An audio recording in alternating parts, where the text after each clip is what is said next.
මේක කොහොමද දම්සරණගේ තත්වය? එහෙමමයි ඩොක්ටර් අකලංක. එහෙම බෑ. අපි කොහොම හරි දම්සරණගේ සිහිය ගන්න ඕනි. දම්සරණී ඉක්මනට නැගිටින්න. ඔයාගේ පුංචි පැටියා හුඟක් අවදානමක ඉන්නේ. ඔයා ආසයි නේද? ලස්සන පුංචි පැටියා සනීපෙට ඉන්නවට. ඉතින් ඔයා නැගිටින්න දම්සරණී. නර්ස්, මෙයාට පුළුවන් හැම වෙලේම කතා කරන්න ඕනි. බඩේ ඉන්න පුංචි පැටියා එක්කත් කතා කරන්න. මෙයාගේ වෙනසක් තිබ්බොත් මට කියන්න. දවස ගෙවිලා ගියත් දම්සරණි එන්නම දුර්වල වෙනවා. ඩොක්ටර් අකලංක වුණත් ඉන්නේ අවිනිශ්චිත තත්වයක. හිතා ගන්න බෑ මොකද්ද වෙන්නේ කියලා. ඩොක්ටර් අකලංකගේ තීරණය එක්ක තමයි දම්සරණිට ඇහෙන්න පිරිත් සින්දු නැලවිලි ගීත දාන්න කටයුතු කළේ. දවස ගෙවිලා ගියේ දම්සරණි ගැන තියෙන බලාපොරොත්තු සේරම නැති කරමින්. ඒත් ලස්සන නැලවිලි ගීත ඇහෙනකොට දම්සරණිගේ බඩ ඇතුලේ ඉන්න පුංචි පැටියා දඟලනවා. පයින් ගගහා. ඩොක්ටර් අකලංකට හුඟක් සතුටුයි. පුංචි පැටියා නිරෝගීව ඉන්න නිසා. අනේ නිමන්ත ඉන්න දෙන්නකෝ. හුඟක් රිදෙනවා. පුංචි පැටියා ලැබිලා දවස් 4ක්නේ තවම. මගේ මැහුම්වත් වේලිලා නෑ. පුංචි පැටියා තුරුළු කරගෙන කිරි දිදී ඉන්න ළඟට නිමන්ත ආවේ දම්සරණිගේ පුංචි පැටියා කුක්කු බිබී ඉන්න පිරුණු පපුව දිහාම බලාගෙන ආසාවෙන්. පුංචි පැටියා කිරි බිබී ඉද්දිම එහා තොටිල්ලෙන් තිබ්බ නිමන්ත දම්සරණිගේ ළඟට ආවා. හෙමින් දම්සරණි ඉඹින්න ගත්තා. සිද්ධ වෙන්න යන දේ දන්න නිසා දම්සරණි නිමන්තට එහෙම කිව්වා. දම්සරණිගේ රස හෙමින් රස බලන්න ආසාවෙන් ඉන්න නිමන්තට හුඟක් තරහ ආවා. මහා හයියෙන් කම්බුල් දෙකට ගහගෙන ගියේ තරහටමයි. පුංචි පැටියා ලැබිලා නිසා දම්සරණි ඇවිද්දෙත් බොහොම අමාරුවෙන්. මොකද තුවාල තාම වේලිලා නැති නිසා. ඒත් නිමන්ත රතු වෙලා ලේ රස වෙනකල්ම තරහට දම්සරණිගේ තොල් ඉරුවේ තරහින්.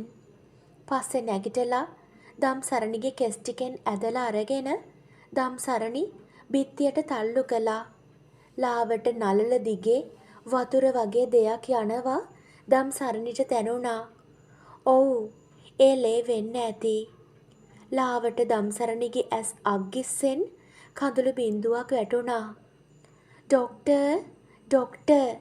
ඩොක්ටර් නර්ස්ගේ සද්දෙට ඩොක්ටර් අකලංක වගේම ඩොක්ටර් මේගත් දුවගෙන ආවා. මොකද නර්ස් මේ කෑ ගහන්නේ?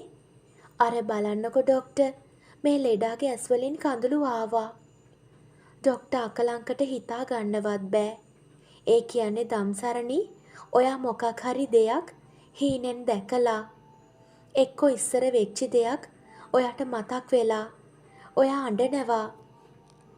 හරි මිස්, ඔයා දිගටම දම්සරණිව හොඳටම බලාගන්න.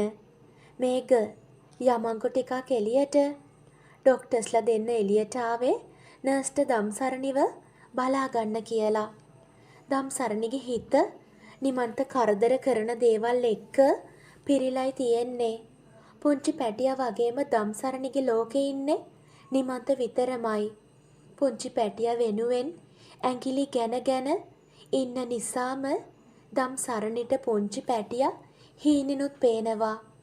ඒත් නිමන්තගේ ලිංගික වද වේදනාව හැමදාම දෙන වදය පුංචි පැටියා ඇවිත් ඇඳේ අම්මගෙන් කුක්කු බොනවා.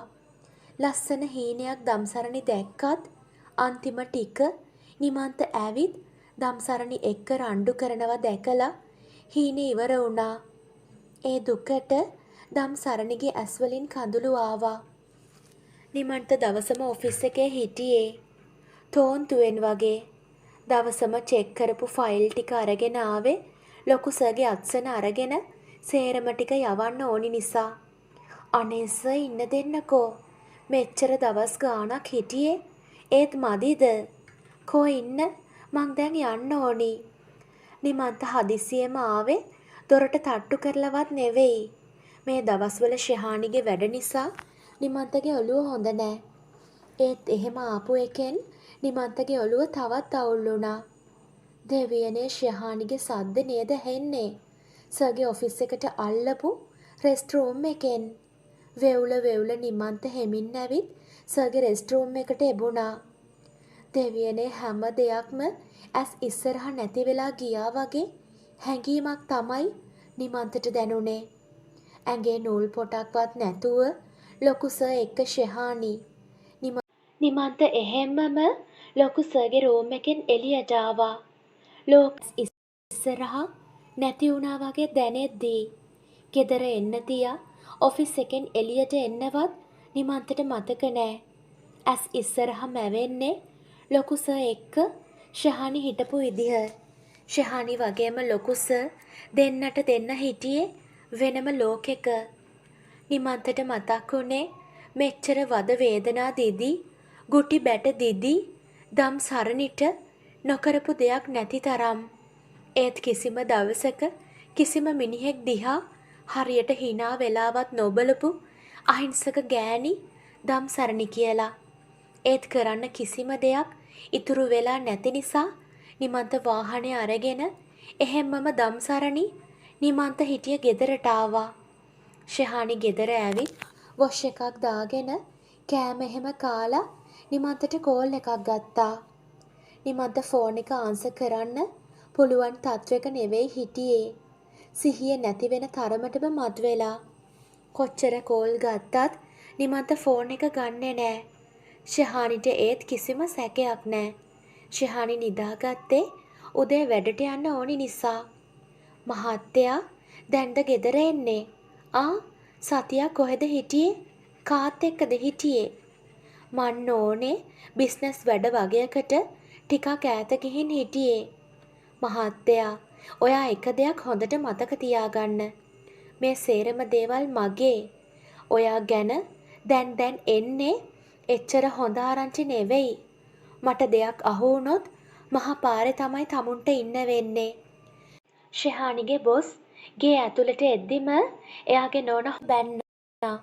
මොකද ලොකු සර්ගේ දේවල් ටික මැඩම්ට ආරංචි වෙලයි තියෙන්නේ. ලොකු සර් ගේ ඇතුළට ගියේ කේන්තියෙන්. මේ ගෑණි තරහ කරගෙනත් බෑ. එහෙම වුණොත් මට වෙන්නේ පාරට බහින්න. ලොකු සර් කල්පනා කරේ මොකද්ද කරන්න කියලා. මොකද ડોක්ටර් මාත් එක්ක එළියට එන්න ඕනි කිව්වේ? ડોක්ටර් සුගන්ධි ડોක්ටර් අකලංක දිහා බැලුවේ එහෙම අහන ගමන්. මට ටිකක් කතා කරන්න ඕනි සුගන්ධි. මං රට යන්න තීරණය කළා සුගන්ධි. ආයේ කවදාවත් ලංකාවට නොඑන්න. ඇයි ડોක්ටර් අකලංක එහෙම තීරණයක් ගත්තේ? විශේෂ හේතුවක් නෑ සුගන්ධි. අර අමාරු ලෙඩා සනීප වුණාම මං මෙහෙන් යනවා. අකලංක අද මේග මට කිව්වා එයා මට ආදරෙයි කියලා. ඒත් මේගට නෙවෙයි මං ආදරය කරන්නේ. ડોක්ටර් අකලංක ඔයාට. ඉතින් මං ડોක්ටර් මේග එක්ක කෙලින්ම කිව්වා. එයා ඒක තේරුම් ගත්තා. ડોක්ටර් අකලංක හුඟක් ආදරෙයි සුගන්ධි ડોක්ටර්ට.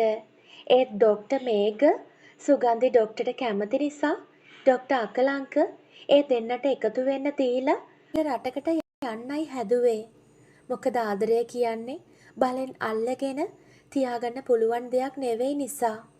ඒත් අවංක ආදරය නිසාම සුගන්ධි ડોක්ටර් මේකට තේරුම් කරලා දීලා අකලංකව තමයි තෝරගත්තේ. සුගන්ධි ડોක්ටර් අකලංක වෙනුවෙන් හුඟක් කල් බලාගෙන හිටියා. බැරිම තැන තමයි අද මෙහෙම Tamanගේ ආදරේ කිව්වේ. සුගන්ධි පොඩ්ඩක් ඉන්න. අර මිනිස්යාව මං දන්නවා. පොඩ්ඩක් ඉන්න. හොස්පිටල් එකට ආව අකලංක දැක්කේ නිමන්ත හොස්පිටල් එක ළඟ ඉන්නවා. ඒ නිසාම දම් සරණගේ ජීවිතයට අවදානමක් කියලා අකලංක ડોක්ටර් හිතුවා. මොකද මේ ඔයා අර දවසක් මෙහෙ ගෙනාව ලෙඩාගේ මහත්තයා නේද?